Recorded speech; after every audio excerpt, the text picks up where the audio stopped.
Hi, good evening. The doc is in the house again after the weekend in which we played Brighton at home, and overall it was a good weekend for us. Um, for the first time in a long time, I think we took advantage of the slip ups of the teams around us.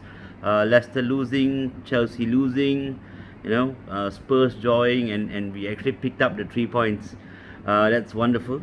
Although the overall performance wasn't that great, I think we were actually a bit lucky to come away with the victory. Sheer willpower and sheer determination pulled us over the line. So I think whatever said and done, what was most important for the weekend was the key 3 points that kept us in second place and also opened up a small gap with the teams behind us. So I think when we look at the starting lineup, it looked like one of the strongest lineups that we can put out on paper. I think there are a couple of areas that probably I may not agree as the strongest lineup. So starting with in goal, Henderson over De Gea, and probably I'll get into that a bit later.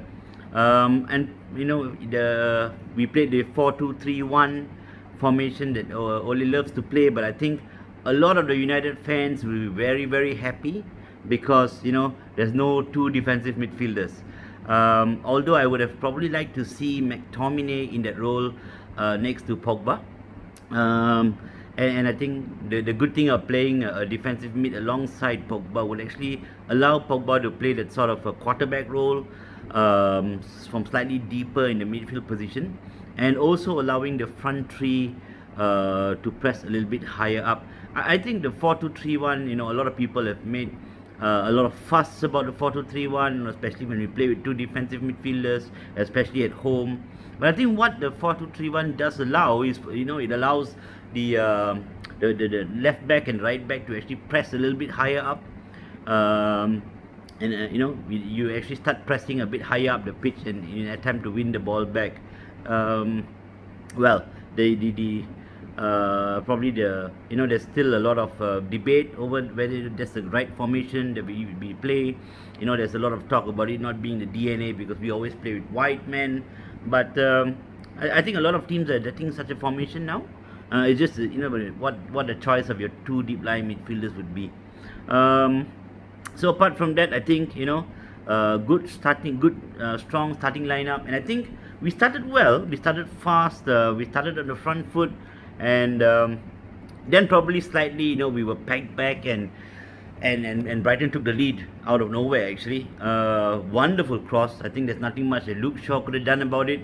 And again, Lindelof, sort of misjudged the header. It's not the first time he's done it, but a lot of probably the blame would fall on him. He should have cleared that. And also Aaron Van Bissaka, he should have got himself in a position between the ball and Welbeck, not allowing Welbeck to get the run on him. And I think that is one of the issues that we do see with Van Bissaka, especially when the ball is on the other side of the field. When he's facing a attacker or a winger, I think one on one he's a fantastic defender. Able to get the ball off the wingers. We know Raheem Sterling has had a horrid time against him. So I think when he's facing the ball, he's a much better defender than when he's actually having to tuck in. And maybe it's also due to the fact that he was actually previously a winger converted to defender. So probably needs to work on his positioning a little bit. And not to forget, Henderson did make a wonderful save actually from the header from Welbeck, and he's just unlucky that the ball just rebounded straight, almost hit Welbeck on the head and went into the goal. So whatever was said at halftime clearly worked. We came out, really attacking, pushing for the equalizer, and I think when I saw the performance, there were although not really a lot of chances that we created. We were on the front foot. We had them packed back, and I think what I did see was I probably expected a equalizer and a winner to come. Rashford's goal, wonderfully taken, and I just wish he could do this more often because I think we are a weaker side when he doesn't play. He's a guy who likes to get on the ball, run at people. Sometimes he's not very successful. Sometimes some people criticize him for running straight at defenders, but he's a guy who's willing to try. And if he could just be a bit more consistent in front of goal, I think he'd be world class. And winning goal came from Mason Greenwood. I thought he was a threat throughout the night. Actually, for me, he was the man of the match. From the United perspective, I think he was a constant threat. And sometimes we don't see it from Greenwood. So sometimes, he tends to drift in and out of games. He goes missing for long periods. But um, I think in the recent games, he's trying to get on the ball more. He's trying to, arrow towards goal. Sometimes even trying to pull outside and cross it in. A lot of debate again on what his actual best position is. But in the last two games, and I think maybe he's learning some of the runs from Cavani. I mean, the goal he scored against Leicester was in. He came in from the right, and he was in the box and finished it off. Again, yesterday he was in right position to finish it off. And we know he's one of the sharpest that we have in front of goal. So fantastic finish, and as usual, we made it hard on ourselves in the last 10 minutes. Leading 2-1, we actually were under pressure on the back foot, and I think Maguire had one of his better performances. And he's been a bit strong in the last few games as well. And I think he did have a good game on a Sunday. But I think I would like to spend a bit of time to focus on the story that has been trending.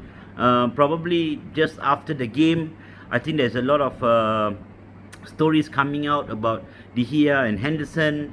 Henderson now is apparently the first choice ahead of De Gea. From a dressing room source, we know that actually Solskjaer wanted to drop De Gea long before.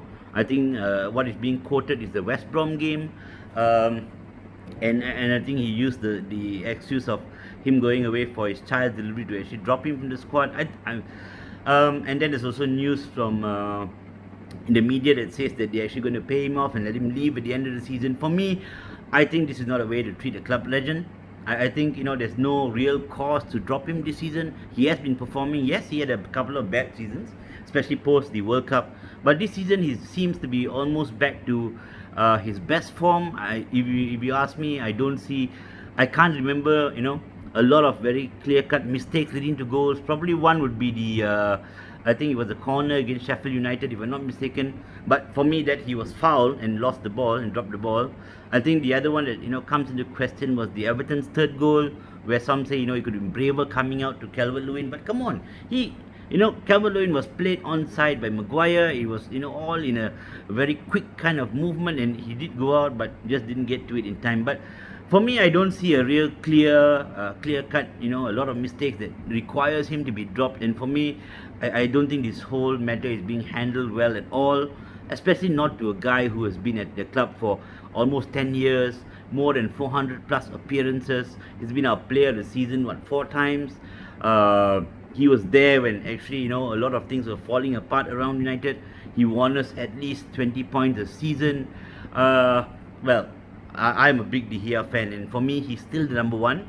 Henderson is good, and no disrespect to him, but I think to be the number one choice for United requires a different skill set from what he probably got plaudits for at Sheffield United. There's a lot of concentration involved. You don't see the ball for long periods. You're not in the game for long periods. You need to maintain that kind of concentration. You might only see the ball in the 90th minute. And I think it's definitely we need to keep Henderson as well, and probably give them both the sort of run of the games. But for me, De Gea still remains the number one. I think the key for the weekend was that we picked up 3 points, put some distance between the teams behind us, and overall a satisfactory weekend as we head into the Granada game. And for me, that is a must-win as well. We need to get a trophy this season if possible, and now we are left with only the Europa League, and we really need to put focus and go all out to make sure that we seal a good first leg lead and make it comfortable and go all the way to the finals and win it. Anyway, glory Man United.